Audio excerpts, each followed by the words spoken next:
Hey everyone, this is Dirk with FromWhereIDrone.com, and I have another tutorial for you today. Hopefully this will help a lot of you out. I've been getting a lot of questions about Adobe Lightroom, so I thought I would record a tutorial that kind of walks you through the most important things that you need to know. Now, of course, we could talk about Lightroom for a long time, but these are the basic things that I think you should start working with and slowly move up as you get more advanced. So what I'm going to also do today is give you one of my free files from my Phantom 4. So this is a raw file that I will give you. You can download this in the link below and you can follow along and do exactly what I do. First, if you don't have Adobe Lightroom, what is Adobe Lightroom? Well, this is a super powerful tool that you can use to organize and edit your photos. Now, if you're using iPhoto to organize and even do some edits, I highly suggest you give Lightroom a chance. This is where all my photos go, from my big DSLR camera to all my drones. And if you want a free trial, 30 days, come to the Adobe website and you're going to click down here. It's a tiny little link. And you're going to see that it says Photoshop Lightroom. You're going to click this link right here, and then you can go and download it and play with Adobe Lightroom for 30 days for free. So really cool. So you may have a question like, what's the difference between Lightroom and Photoshop? Well, Lightroom is awesome for organizing and editing raw photos. And while Photoshop can do that as well, it's really best for like kind of one-off photos or maybe a handful, but not like a whole card of photos. It's just not ideal. So I'm using Photoshop these days for like a final like finishing touch, or to do just really complicated edits. So anyways, let's just get right into it. So I'm going to open up Lightroom, and just real quick, I'm going to bring in two photos and I'm going to drag and drop them on the Lightroom icon. And it's basically going to say, do you want to bring these in? They have check marks. And up here it says copy as DNG. And I do this because I like to convert all my files to the DNG format. And I'll do another video on that later. Over here on the right hand side, I'm just going to give it a name, something simple right now, like beach drone. The start number will be 1, and I'll give it a keyword. So I like to just give it a few keywords that I could come back and search at any time. So like Phantom 4, the drone I use, and beach if I'm searching for photos that I shot at the beach. And then once all that's done, all I have to do is come over here, or actually select where I want to save it. So, pick where you want to save it on which drive, and then just click import. And then what that's going to do is that's going to kick you over to the library. And I only have 2 photos in here because I'm trying to start from scratch, since I'm guessing some of you guys are going to be brand new to this. But if over time you start importing a lot of photos, this will be completely filled up with tons of thumbnails.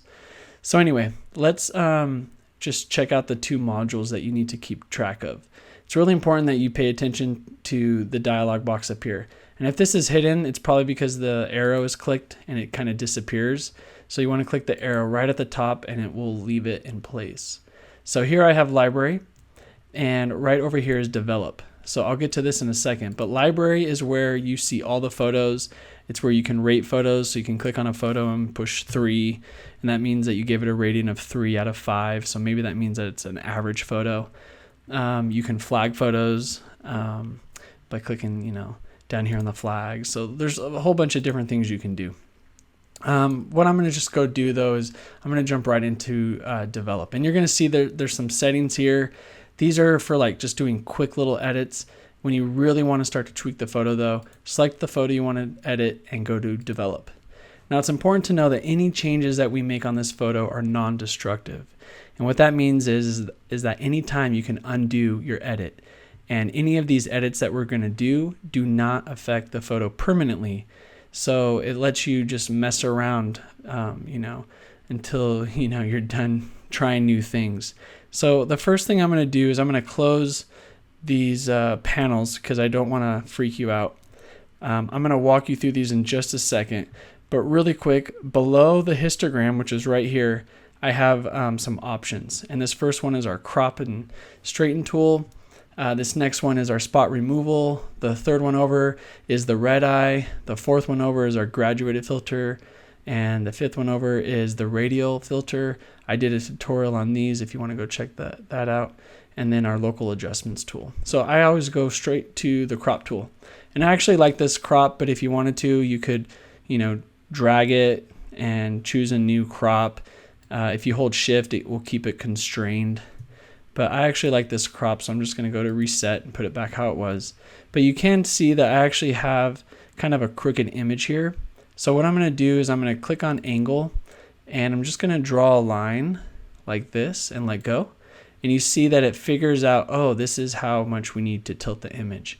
If you like that, just hit enter. And now it punches in a little bit to compensate for that tilt. And now the photo and the horizon looks a lot better. So, once we're done with that, you can, close the box right here. The next thing I'm going to do is I want to get rid of some distracting elements. So I'm going to come over here to the spot removal tool.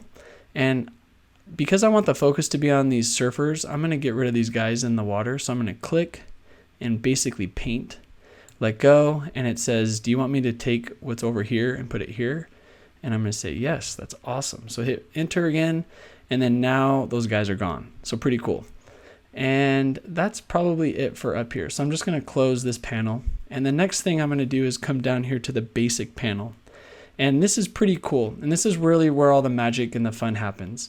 Now, if you're shooting with a raw file, like you can see down here, it says DNG, or maybe yours says CR2 or something like that, you're going to have a lot of latitude. You're going to be able to play with the settings in some really impressive ways. If you're shooting with just JPEGs, you're not going to really get to take advantage of Lightroom.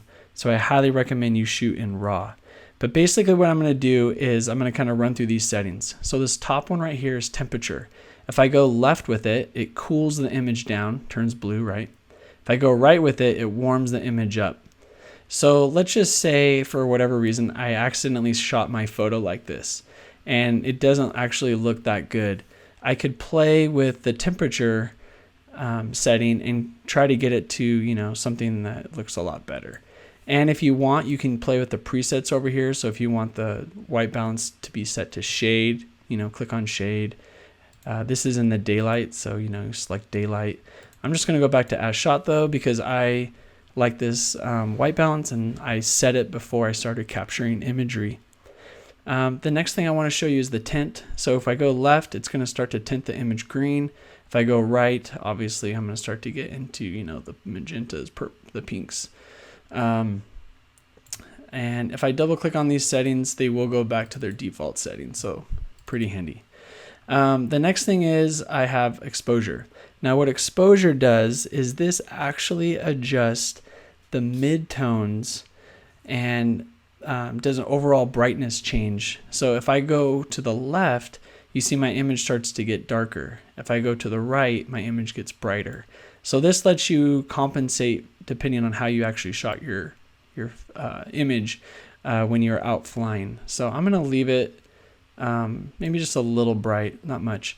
What contrast over here does is this adds definition. So if I go to the right, you're going to see that my light and dark areas become more defined.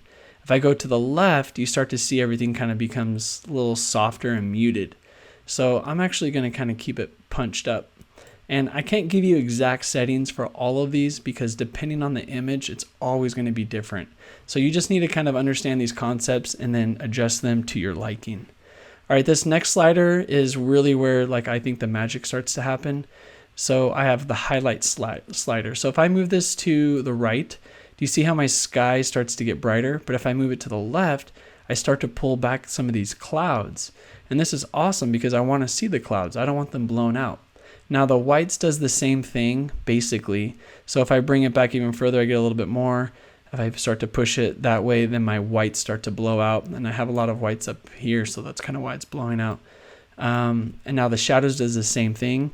But what it does is that as I pull it to the left, my shadows get darker. As you pull it to the right, your shadows get brighter.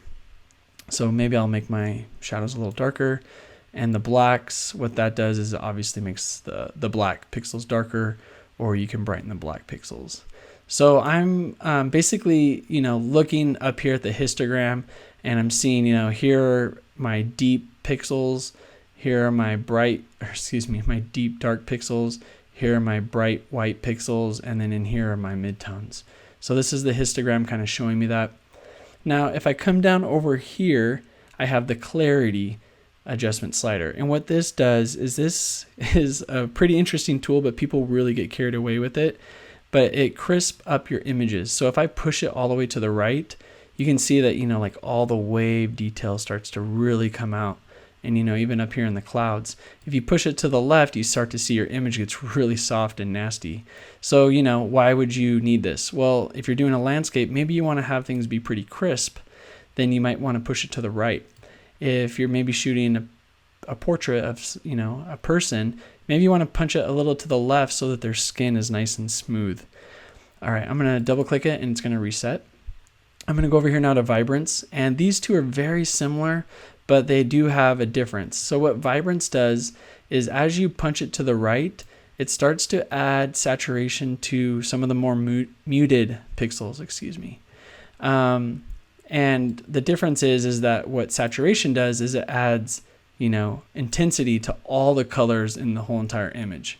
So, maybe if you wanted to kind of punch up some of, up in here, it's not very colorful, or even in here, it's not super colorful. My color is really heavy in here. Maybe you want to play with, the vibrance, but you don't want the overall saturation to get too carried away. So you leave it here. So that's one reason why you might want to play with those two sliders. All right, so let's do a before and after. I like to hit the slash key, and that's before, and hit it again, and that's after. You can also hit Y and do a side by side, and there's a button for that down here as well. And you can go back to normal view. And then let's just say you wanted to see this without any of the distracting panels on the sides. Hit tab, and you can hit shift tab, and it will get rid of the bottom tab as well. So what I'm going to do is, I'm actually going to show you how to see it without anything distracting in the way. So I'm going to hit lights out, which is L, and one more time hit L, and now everything is black.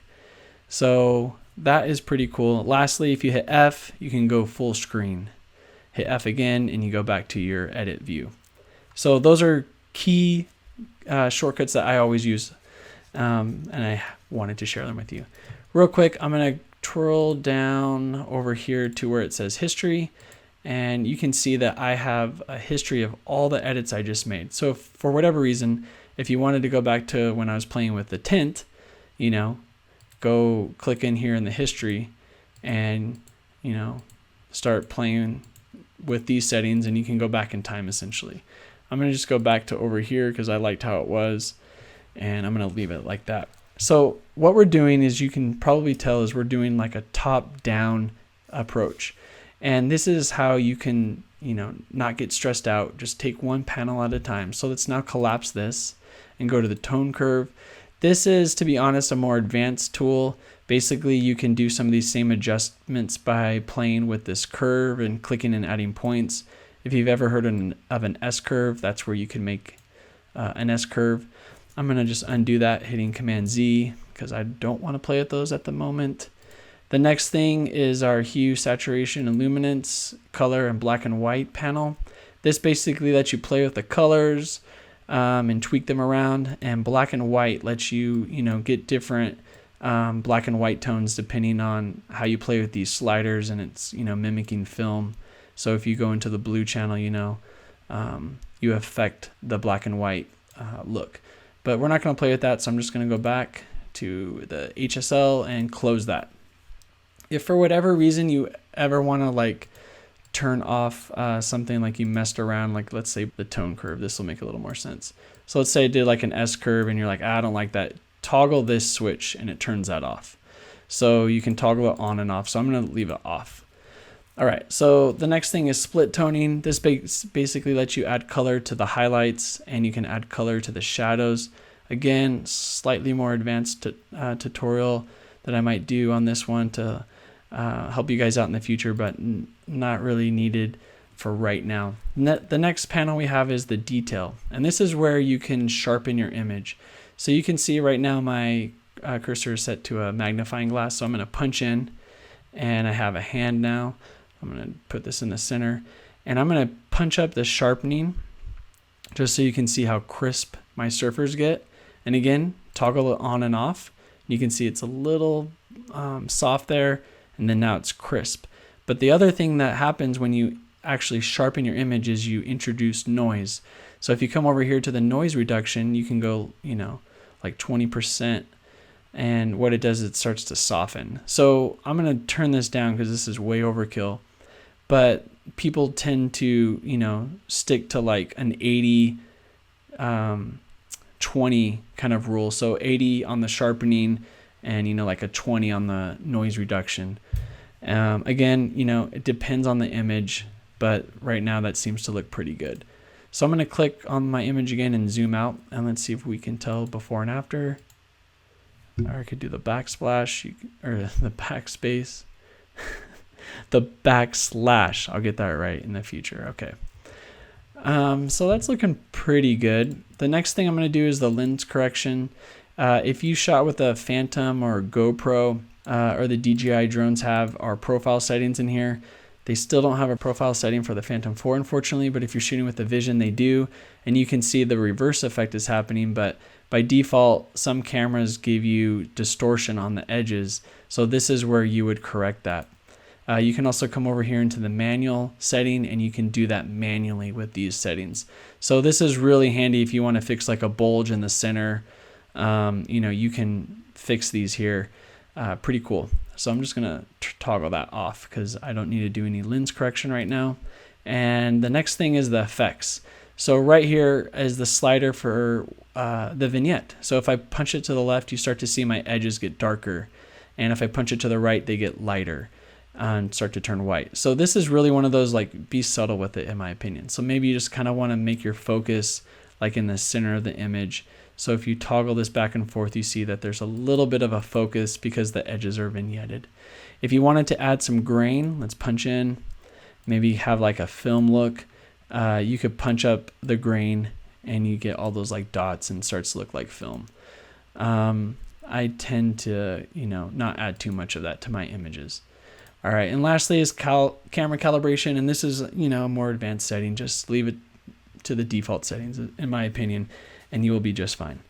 All right, so that is how you basically work with all the panels in the develop module. Now, what I'm going to do is I'm going to do a quick reset all, and that can be done at the top by going to settings, reset all settings, or just do the shortcut command or shift command R. And I'm on a Mac, so you're going to have to adjust it if you're on a PC. But now I'm at my default raw image. So what I'm going to do is show you how quick it is to use one of my free presets, which you can download in the link below. And I'm going to go over here to Newport. And you see right now, I just applied an edit to this photo with one click. And in my opinion, it's a little cool. So I'm going to come over here to my white balance, and I'm going to just warm it up a little bit. And I like that. So I'm going to do the backslash, before, after, and I like that. So I'm going to keep it. So what I would do real quick though is, I would adjust my horizon and maybe try to bring a little more contrast in. And then, probably get rid of the guys again. And just in a couple clicks, hit Q to get rid of that. I have a finished edit. And I really like this. So let's say I want to apply this to more photos. I can come over here and choose copy, and it says, hey, what do you want to copy? If all of these are checked, it will copy all of these. If none of them are checked and just one thing is checked, it will only copy that one parameter. I'm going to check all of them though, except for the spot removal, because I just did that right over here, and except for the straighten.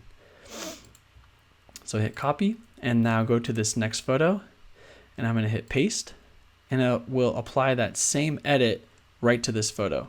So now all I need to do is basically just straighten it real quick, hit return, and this image is good to go. So let's say we wanted to export these. I will select both of these by hitting shift and clicking. Now I've selected two images.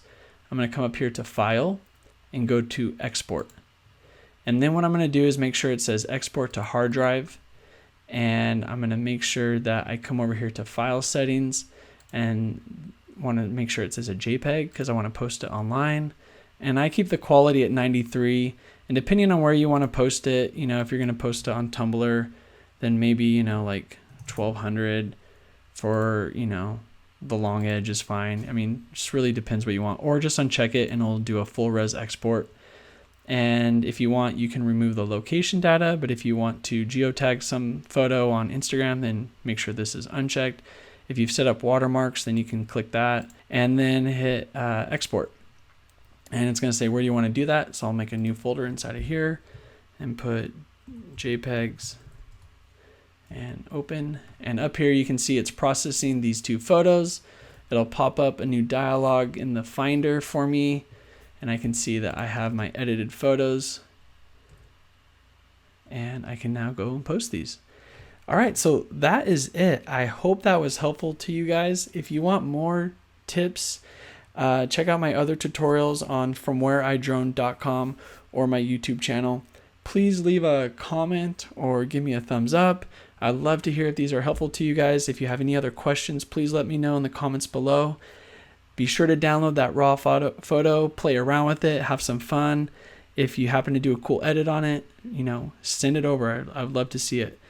Thanks for watching, guys, and I will see you guys next time.